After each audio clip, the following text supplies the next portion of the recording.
Okay, welcome back to our channel. Thanks for watching. Eating out, here there's an abundance of restaurants. You don't have to go far to find food in Thailand. Thailand is a food culture, and they're always thinking about the next meal, and so everywhere you go there's food.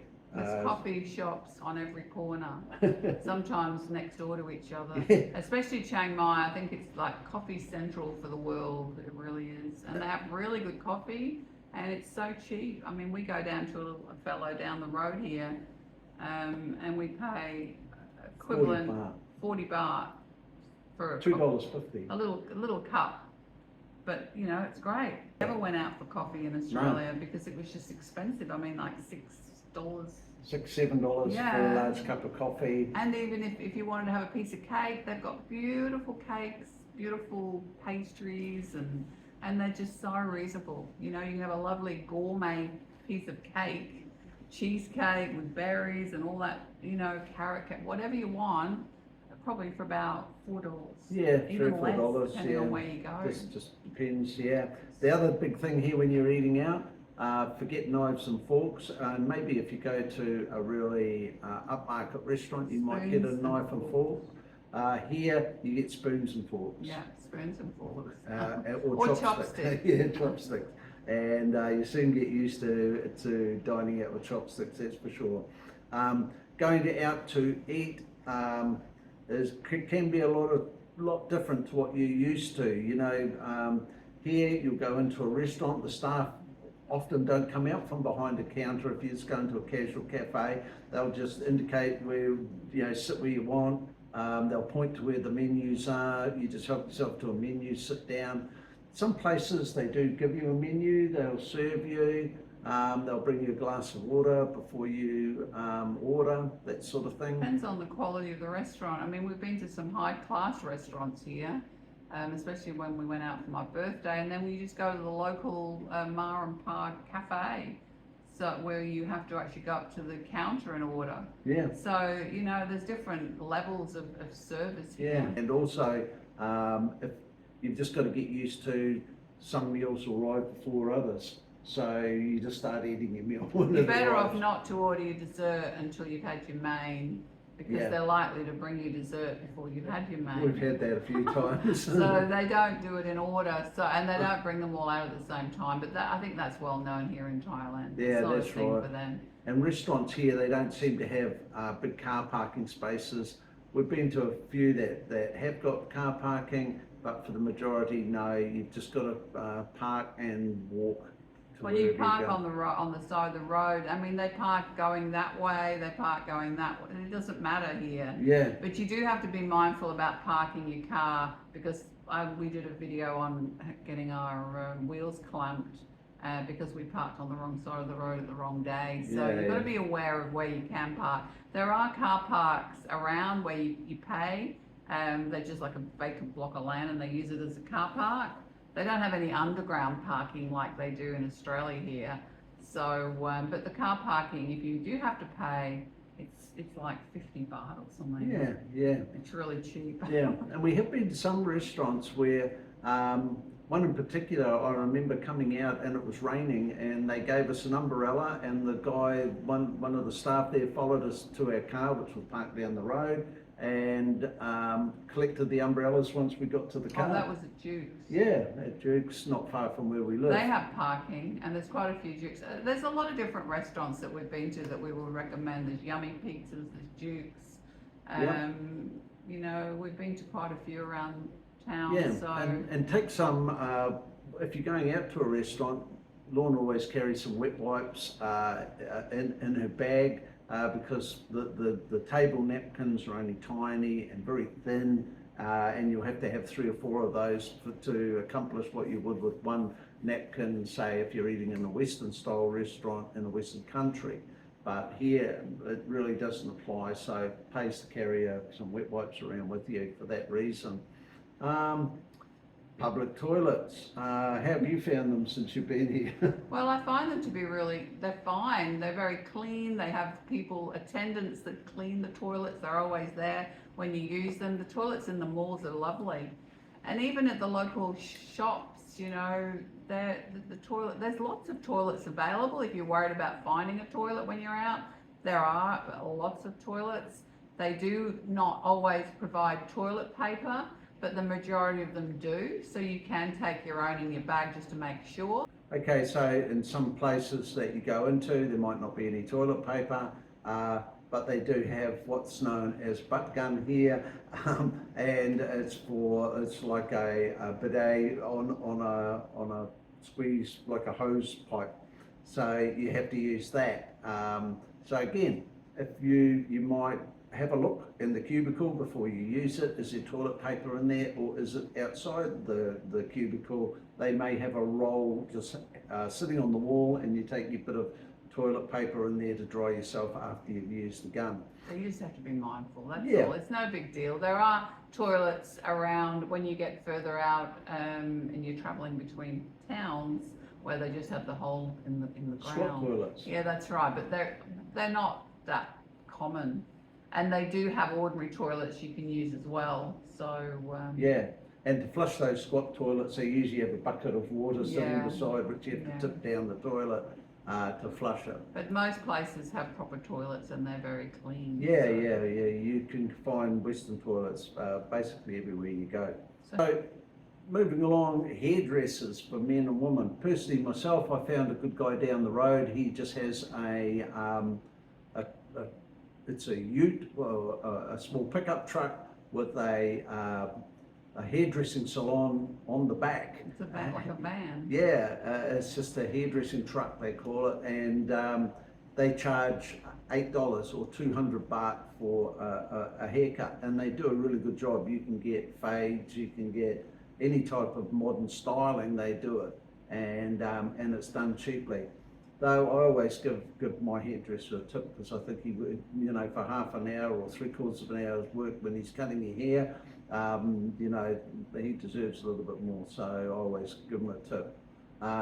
When we first came, Lorna was amazed at the price of how cheap, you know, like a wash and dry was here for women's hair. Yeah, it's about 350 baht for a wash and blow dry, which is about $12. I remember that one you got done in Niman was about $10 or 250 baht the first time. You were amazed, and they did a really good job. Yeah, and they do nice, and I did find a couple of really nice ones which I go to occasionally. So it's not a problem.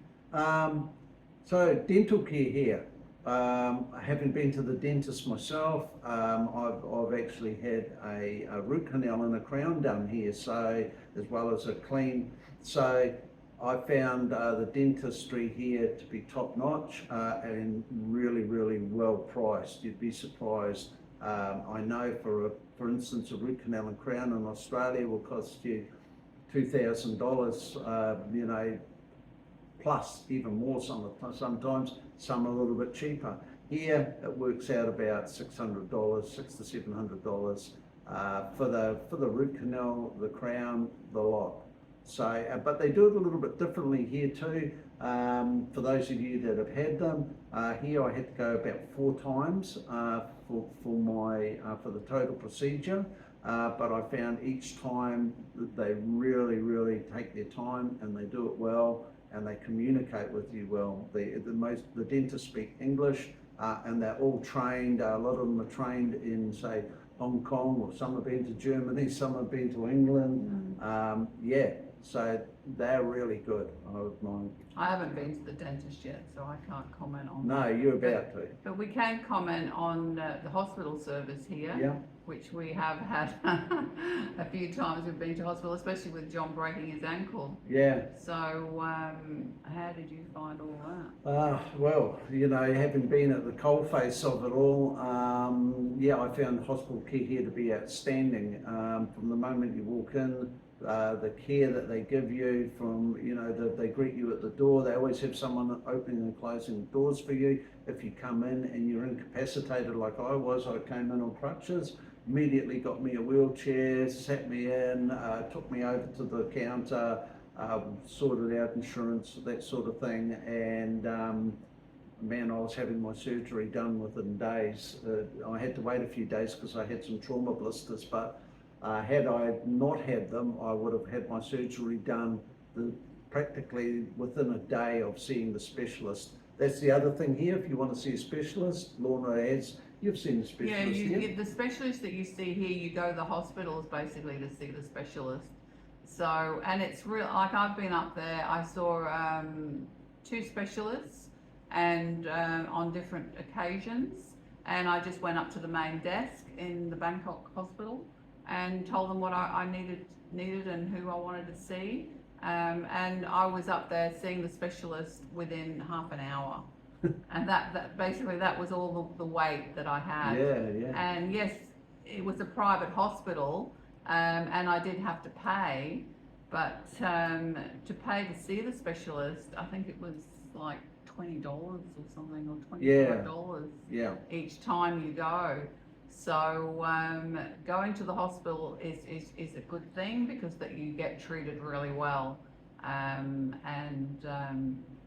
I highly recommend that. Yeah, my follow-up care on my broken ankle, when I came back as an outpatient a couple of times to see the orthopedic surgeon, I had an x-ray done, saw the orthopedic surgeon, and each time it was about 1,400 baht, which was about $56. That included the x-ray and the appointment with the orthopedic surgeon. And my orthopedic surgeon was an associate professor of orthopedic surgery.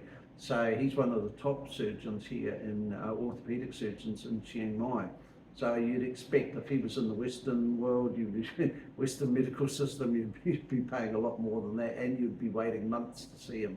So, but also that when you do see a specialist, if they do want you to have an x-ray or a blood test or something like that, you don't go away and have it and then come back a week later for the results. You get taken straight away to the x-ray department. They x-ray you straight away. You don't have to wait.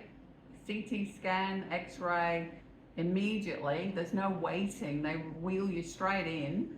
You get the x-ray or whatever you need, and then you come back down to see the specialist, and then you're in back to see the specialist within like not even 20 minutes, and he's got the results of your tests and your x-rays. So it's just amazing how quick they do everything. Yeah, I had that prior to being admitted for my surgery. They put me through a cardio examination where they attached all the monitors to me. They gave me full blood test, and when I'm talking full blood test, they checked for everything. They took like 4 big vials out of my arm, and they checked it. And I was back in the surgeon's room like within like Lorna said, it wasn't even 20 minutes, and they had all those tests from the blood tests. And also the hospital staff, they have people there that speak English, and they also have an international desk where you can go, and if you want to explain who you are and what's going on, and they all speak really good English there, and they'll help you and send you to the right department if you just go into the hospital. So we highly recommend that. But health insurance is always a question for people coming to Thailand. What do you do about health insurance? How do you go? Because we're not covered by any schemes or anything here in Thailand because we're not Thai nationals. So we do have accident insurance. And when we took out our Bangkok bank accounts, they offered us accident insurance, which we took out, and it was for very basic accidents. And then when John had his we had the bike accident, we couldn't claim on that because it wasn't covered. Didn't cover motorcycles.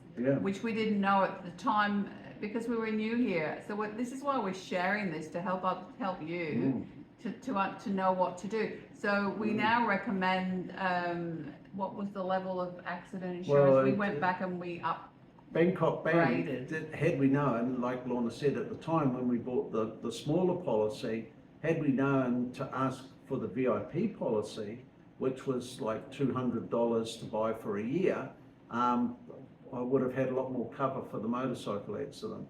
But we didn't know that, so we didn't. But we also had as part of our first class insurance to do with the motorbike, it had personal injury on there, so some of the costs were offset that we paid. Some of those costs were offset by that policy.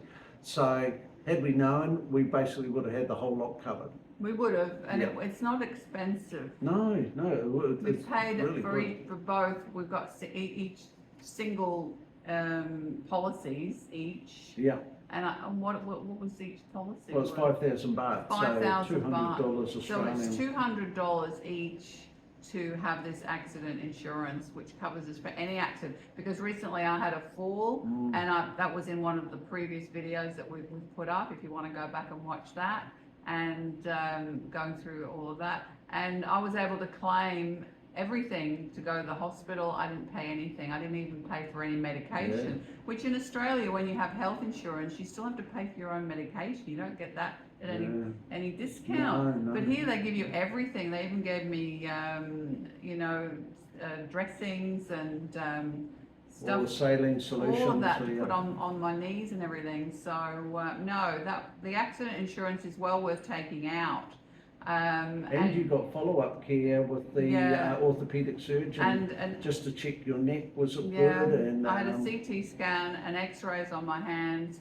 And when I go back in another month, he wants to send me for X-rays on my neck just to make sure everything's okay. And I won't have to pay for anything. No. So we highly recommend that with Bangkok Bank, and we will put a link down the bottom of this video about that. But in regard to health insurance, as into the health and not accident, we don't have health insurance per se. And I guess we did have it in Australia, but it is expensive here, and John's been looking into us taking it out. But we'd only be taking health insurance out for something that, I don't know, what would we even need to take it out? Well, I mean, because of our age. Cancer, heart problems, potential. I know, for instance, for me, I had that full heart check done prior to having my surgery, and it came back that all my arteries, aorta valves, everything like that are really, really super clear. So, maybe I've looked after myself, I don't know, but I'm lucky I haven't got any problems in that area. So, if we were going to look at healthcare, a health policy or health insurance, we would just have limited cover. We wouldn't be taking it out for everything. Like I said, dentistry here, you can go to a dentist twice a year. A clean here at the dentist is only going to cost you $30 Australian to have it done. That's retired and over the age of 65, you could find yourself paying $25,000 to $30,000 Australian a year for your insurance. Why have that cover when you can self-insure for things like your teeth and your extras, what we would call extras on their health insurance? But we're going to cover ourselves when we find the right policy. We'll just cover ourselves for the main illnesses that could potentially cost you a lot of money.